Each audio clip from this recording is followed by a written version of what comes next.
Hello everyone. तो कैसे हैं आप लोग? उम्मीद है आप लोग काफी अच्छे होंगे। तो स्वागत है आपका हमारे यूट्यूब चैनल पे। सो फ्रेंड्स, आज हम पढ़ने वाले हैं प्रेजेंट इंडेफिनिट टेंस की सेकंड वीडियो, क्योंकि इससे पहले की जो वीडियोस है सारी वीडियोस बना के मैंने अपलोड कर दी। अगर आप लोगों ने अभी तक उन सभी वीडियोस को नहीं देखा है तो जल्दी से इस वीडियो को डिस्क्रिप्शन बॉक्स में जाए, वहां पर आपको उन सभी वीडियोस की जो लिंक है वो देखने को मिल जाएगी। उन लिंक पे क्लिक कीजिए। उसके बाद आपको पूरा बेसिक से जो मैंने बेसिक लेवल कराया था, क्योंकि देखो आज ये हमारी टेंस की सेकंड वीडियो है, इसका मतलब फर्स्ट वीडियो हो चुकी है। तो इससे पहले मैंने बेसिक भी कराया है थोड़ा बहुत, क्योंकि मैं जीरो लेवल से पूरा हाई पे जा रहा हूं। तो मैंने जीरो लेवल की जो इंग्लिश है उसको कराई है। पहले आप लोग उसको जाके देखिए, उसकी प्लेलिस्ट भी मिल जाएगी आपको एंड लिंक्स भी मिल जाएंगे इस वीडियो को डिस्क्रिप्शन बॉक्स में।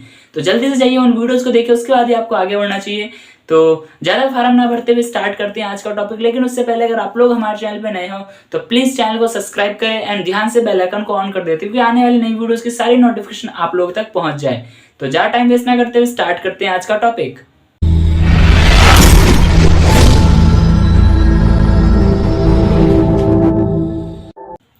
सो फ्रेंड्स, जैसा कि मैंने आप लोग बताया, आज हम पढ़ने वाले हैं प्रेजेंट इंडेफिनिट टेंस की सेकंड वीडियो होने वाली है। ये सेकंड वीडियो होने वाली है जिसका नाम है नेगेटिव, यानी कि नकारात्मक सेंटेंस, नकारात्मक वाक्य। इसमें हम नेगेटिव पढ़ने वाले हैं, क्योंकि इससे पहले जो वीडियो हमारी जो पार्ट 1 या लेक्चर 1 हुई है उसमें हमने अफर्मेटिव सेंटेंस किए थे और आज हम नेगेटिव सेंटेंस करने वाले हैं। तो आप लोगों को इसका मतलब पता है, प्रेजेंट का मतलब होता है वर्तमान, इंडेफिनिट कोई भी कार्य मतलब कब से स्टार्ट है, मतलब अनिश्चित समय बताता है, और टेंस जो होता है वो काल। इतना क्लियर है? हाँ जी क्लियर है। अगर आप लोग फर्स्ट वीडियो नहीं देखी ना तो भी आपको ये टॉपिक के बारे में क्लियर नहीं है, क्योंकि अगर हम टॉपिक क्लियर करने जाऊँ तो काफी लंबी वीडियो हो जाएगी, क्योंकि फर्स्ट वीडियो वैसे ही बहुत लंबी हो चुकी है।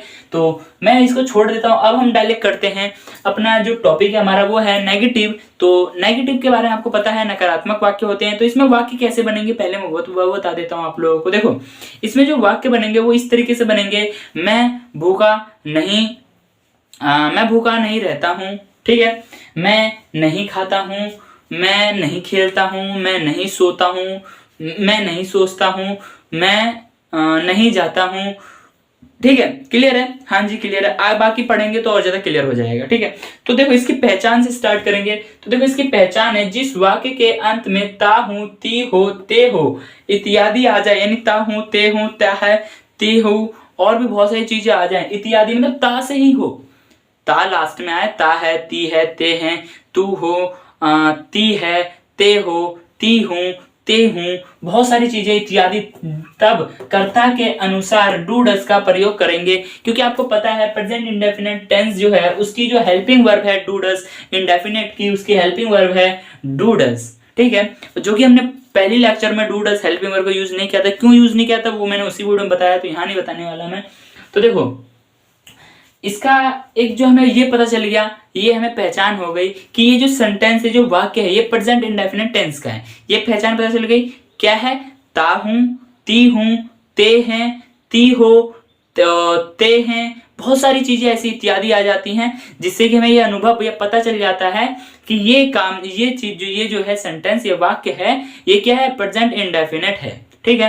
क्लियर है? हाँ जी क्लियर है। एक तरह से ऐसा भी हो सकता है, इसमें कोई भी काल या टाइम पीरियड निश्चित नहीं होता, यानी कब से शुरू है कब तक चलता रहेगा ये नहीं पता, ये कब शुरू हुआ कब खत्म होगा ये हमें नहीं पता। इसमें बस बोध कराता है कि उस काम को वो करता है, ठीक है। बस हमें बोध होता है कि उस कार्य को करता है। जैसे कि मैं बोलता हूं, मैं बोल नहीं रहा हूं, मैं बोल नहीं रहा हूं, ये बोध नहीं करा रहा कि तुम बोल रहे हो। क्या कहता हूं? राम बोलता है, राम कब से बोलता है वो नहीं पता, कब तक बोलेगा वो भी नहीं पता, और बोल भी नहीं रहा है। बस बोध क्या करा रहा है कि राम बोलता है, वो बस इंडिकेट कर रहा है कि राम बोलता है, ठीक है। क्लियर है? हाँ जी क्लियर है। तो देखो अब देखो जब सेंटेंस, अब बात आते हैं हमारी वाक्य पे कि वाक्य कैसे बनेंगे। मैं नहीं सोता हूं, देखो सिंपल प्रेजेंट इंडेफिनिट टेंस का जो सेकंड वीडियो था हमारा नेगेटिव, उसी में हमारा वाक्य कैसा बनेगा उसको देखेंगे। मैं नहीं बोलता हूं, मैं नहीं सोता हूं, मैं नहीं लिखता हूं, मैं नहीं खेलता हूं, मैं नहीं नाचता हूं, तुम नहीं नाचते हो, तुम मरीज नहीं बनते हो, तुम डॉक्टर नहीं बनते हो, और क्या आता है इसमें, और क्या आ जाएगा? मैं नहीं खाता हूं, मैं नहीं तैयार होता हूं, मैं नहीं नाचता हूं, मैं नहीं गाता हूं। ये सभी सेंटेंस क्या है? ये सभी सेंटेंस जो है हमारे प्रेजेंट इंडेफिनिट टेंस के नेगेटिव सेंटेंस है। क्लियर है? हाँ जी सर बिल्कुल क्लियर है। तो देखो जब हमें वाक्यों का पता चल गया तो हमें क्या करना है, हिंदी वाक्य का यूज नहीं करना है, हमें क्या बोलना है, इंग्लिश में बोलना है। तो इंग्लिश में ट्रांसलेट कैसे करेंगे? इंग्लिश में ट्रांसलेट करने का एक बेस होता है, एक स्ट्रक्चर होता है, एक रूल होता है। जो कि रूल मैंने यहाँ लिख रखे हैं। और इस रूल को अगर आपने याद कर लिया ना, कोई सा भी सेंटेंस आ जाए प्रेजेंट से, अभी तो फिलहाल प्रेजेंट से आप चुटकी बजाते क्लियर कर दोगे, चुटकी बजाते क्लियर कर दोगे। और हाँ, मैं ये कोशिश करूंगा कि जब हमारा टेंस कंप्लीट होगा ना, तो टेंस की एक लंबी चौड़ी सी वीडियो मैं भी बना दूं 1-1.5 घंटे की, जिसमें कि आप लोगों को पूरे टेंस एक्सप्लेन करूं और अपनी तरफ से पूरी कोशिश करूंगा कि 20 से 30 मिनट में एक्सप्लेन कर दूं। ठीक है, फिलहाल तो आप लोग देख रहे हो कि यार ये एक टॉपिक जो हमने लिया था इतना लंबा है। फ्रेंड्स, लंबा इसलिए हो जाता है क्योंकि बहुत ज्यादा एक्सप्लेन करना पड़ जाता है। ठीक है, तो उस समय देखेंगे, पहले टेंस तो क्लियर हो जाए, क्योंकि आप लोग रुकोगे या नहीं रुकोगे कुछ पता नहीं है। वैसे हाँ, अगर जिन लोगों ने सब्सक्राइब कर लिया वो तो रुकेंगे, क्योंकि उनके पास नोटिफिकेशन जाएगी तो कभी ना कभी आके देख ही लेंगे और कुछ भलाई होगा, कुछ ना कुछ नया जरूर सीख के जाएंगे। तो ये हो गया। तो अब बात करते हैं इसकी रूल की। तो देखो इसका रूल क्या है हमारा। सबसे पहले आता है सब्जेक्ट। सब्जेक्ट कौन होता है? कर्ता। जो कार्य करता है वो हमारा क्या है? सब्जेक्ट है। और हेल्प, डू डज जो है हमारी ये हेल्पिंग वर्ब है। नॉट क्यों आया? नॉट इसलिए आया क्योंकि ये नेगेटिव सेंटेंस है। और वर्ब क्या होता है? वर्ब होती है क्रिया, जो कार्य हो रहा है वो। ठीक है, क्लियर है? हाँ जी सर क्लियर है। तो देखो अब हम इसको यहां करेंगे। तो एक चीज मैं आपको बता देता हूं, ये डू और डज कहां यूज होगा ये पता होना चाहिए। ये डू कहां यूज होगा और डज कहां यूज होगा ये पता होना चाहिए। ठीक है, तो देख लेते हैं पहले इनको एक्सप्लेन करने से पहले, क्योंकि देखो हमें माइंड में कोई भी डाउट नहीं रहना चाहिए कि डू कहां यूज होगा और डज कहां यूज होगा। तो देखो डू किसके साथ यूज होगा? पहले तो हम डज की बात करते हैं। डज किसके साथ यूज होगा? ही, शी, इट, एनी नेम। इसके साथ क्या यूज होगा? ई लगा देना इसमें। हाँ, इसके साथ क्या यूज होगा? हमारा डज यूज होगा। अब डू किसके साथ यूज होगा? I, you, we, they. I, you, we, they, इनके साथ क्या यूज होगा? हमारा डू यूज होगा। और डज किसके साथ यूज होगा? ही, सी, इट, एनी नेम के साथ। क्लियर है? हाँ जी सर बिल्कुल क्लियर है। अब तो कोई डाउट है? अभी भी कोई डाउट है या नहीं है ना? क्योंकि देखो डू डज का भी पता चल गया, कहाँ यूज होना है वो भी पता चल गया। तो अब क्यों ना इन सेंटेंस से जो एग्जांपल है इनको ले लेते, क्योंकि वीडियो तो बहुत लंबी होती जाएगी। तो देखो इनको मैं करना चाहूंगा। सबसे पहले बात आती है हमारी सब्जेक्ट। क्या है? सब्जेक्ट। तो देखो सब्जेक्ट कौन है? मैं नहीं खाता हूं। सब्जेक्ट कौन है? मैं। खाता कौन नहीं है? मैं। तो मैं का क्या हो जाएगा? आई। उसके बाद अकॉर्डिंग टू रूल जाए तो क्या आएगा? डू या डज। यहां पर इनको अगर हमें पता है तो क्या आएगा इसमें? डू। I do. उसके बाद क्या आएगा? According to rule not, according to sentence not. उसके बाद वर्ब। वर्ब क्या है? खाना। क्रिया क्या होगी? खाने की तो होगी, काम खाने का ही तो होगा। तो यहां पे क्या आ जाएगा? Eat. You do not eat. Clear है? हाँ जी सर बिल्कुल क्लियर है। समझ में आया ना? समझ में आया। पूरा देखो तो रूल पे पुट कर दिया। सब्जेक्ट सब्जेक्ट आई आ गया, डू डज डू आ गया, नॉट नॉट आ गया, वर्ब ईट आ गई। मैं नहीं खाता हूं, पूरा सेंटेंस क्लियर हो गया ना? पूरा सेंटेंस क्लियर। कोई डाउट है? कोई डाउट नहीं। अब नेक्स्ट करेंगे। तुम नहीं पढ़ते हो। तुम नहीं पढ़ते हो। तुम लोग यहाँ क्यों आए हो? पढ़ने आए हो, लेकिन तुम में से कोई एक नहीं पढ़ता है। ठीक है, तो तुम का क्या होता है? तुम का होता है यू। उसके बाद क्या हो जाएगा? यू। यू के साथ हमारा क्या लगेगा? डू। ठीक है, तो यू डू। उसके बाद क्या आएगा हमारा? According to sentence not. उसके बाद क्या आएगा? वर्ब। वर्ब क्या हो रहा है? पढ़ने का। काम क्या हो रहा है? पढ़ने का। तो उसका पढ़ने का क्या होता है? रीड। ठीक है, या आप रीड की जगह आप इसमें स्टडी भी लिख सकते हो। ठीक है, रीड सॉरी स्टडी रीड। ठीक है, इन दो में से कुछ भी लगा दोगे दोनों सही होगा। क्लियर है? हाँ जी सर बिल्कुल क्लियर है। वैसे हम स्कूल नहीं जाते हैं। हम स्कूल नहीं जाते, हम क्या है? हम ऑनलाइन पढ़ रहे हैं। तो हम का क्या हो जाएगा? हम का हो जाएगा वी। वी के साथ क्या आएगा? डू। डू के बाद क्या आएगा? नॉट, क्योंकि रूल तो याद हो गया ना हमें। तो देखो उसके बाद वी डू नॉट। कहाँ नहीं जाते हैं? स्कूल नहीं जाते हैं। तो जाने का क्या होता है? गो। देखो कार्य क्या हो रहा है? पहले देखो आपको कार्य क्या हो रहा है? जाने का तो कार्य हो रहा है ना। काम क्या हो रहा है? जाने का कार्य हो रहा है। तो देखो यहाँ पे जाने का क्या हो जाएगा? गो। कहाँ नहीं जाते हैं?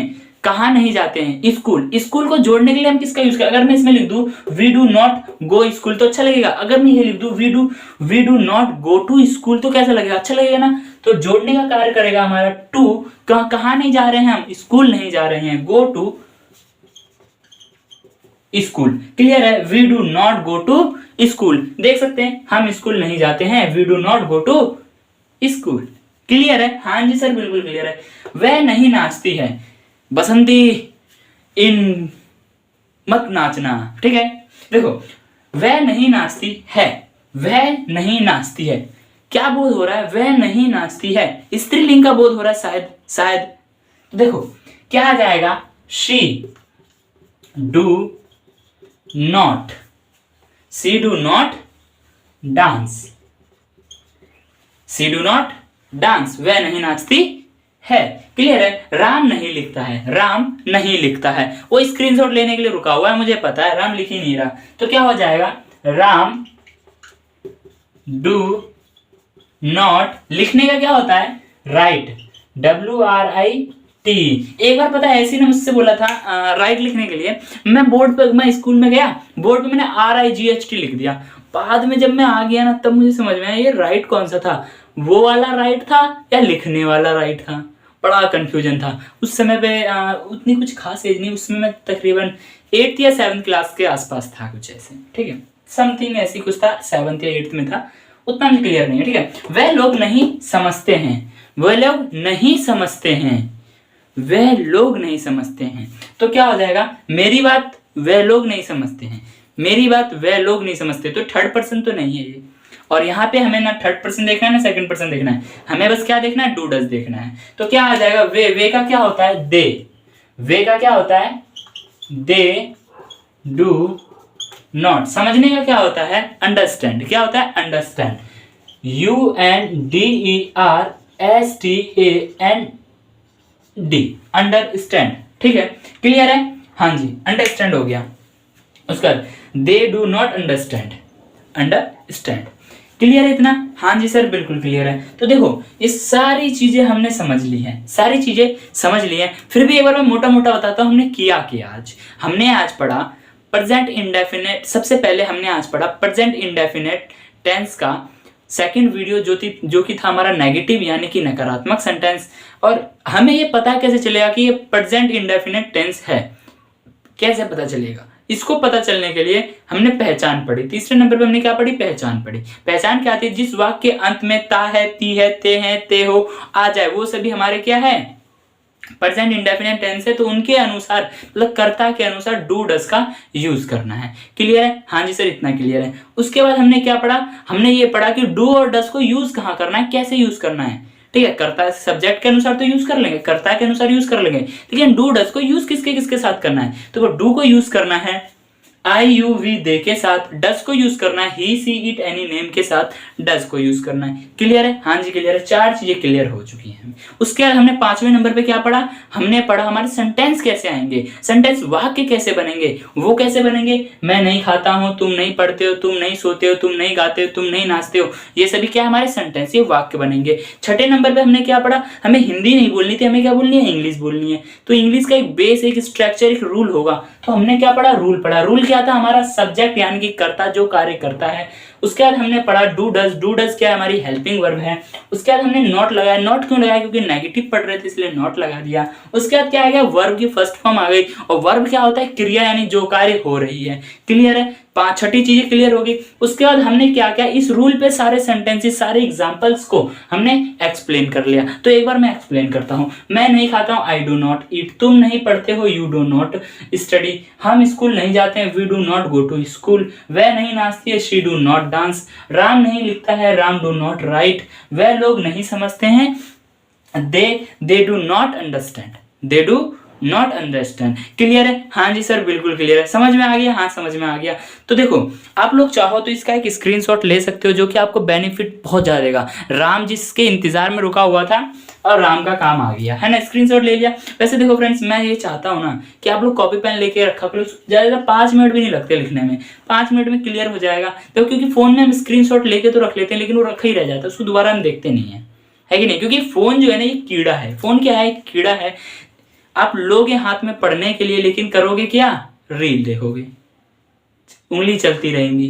ठीक है, तो थोड़ा बच के रहो इन सब चीजों से, अपने एक जगह फोकस रखो। वैसे तो आप लोग कह रहे हो कि हम वीडियो तो हम फोन पे देख रहे हैं ना। देखो फ्रेंड्स, फोन जो होता है ना, फोन एक अच्छे के लिए भी होता है, एक बुरे के लिए भी होता है। डिपेंड करता है आपके यूज के ऊपर, आपके थिंक के ऊपर कि आप उसको कैसे यूज करते हो, है कि नहीं है? क्लियर है? हाँ जी सर, बिल्कुल क्लियर है। तो देखो ये समझ में आया, ये सभी चीजें हमें क्लियर हो गई।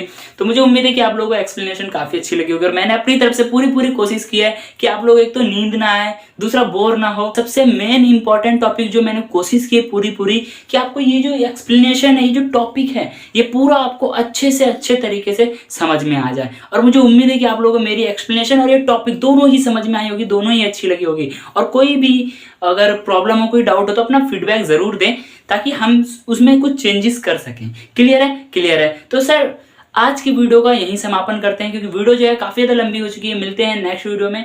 लेकिन वीडियो जाने से पहले अगर आप लोगों को वीडियो अच्छी लगी और आपने अभी तक वीडियो को लाइक नहीं किया तो वीडियो को लाइक करें, चैनल को सब्सक्राइब करें और ध्यान से बेल आइकन को ऑन कर ले, क्योंकि इसकी नेक्स्ट वीडियो की नोटिफिकेशन भी तो चाहिए आप लोगों को, है कि नहीं है? तो मिलते हैं नेक्स्ट वीडियो में। Bye bye, thanks for watching this video.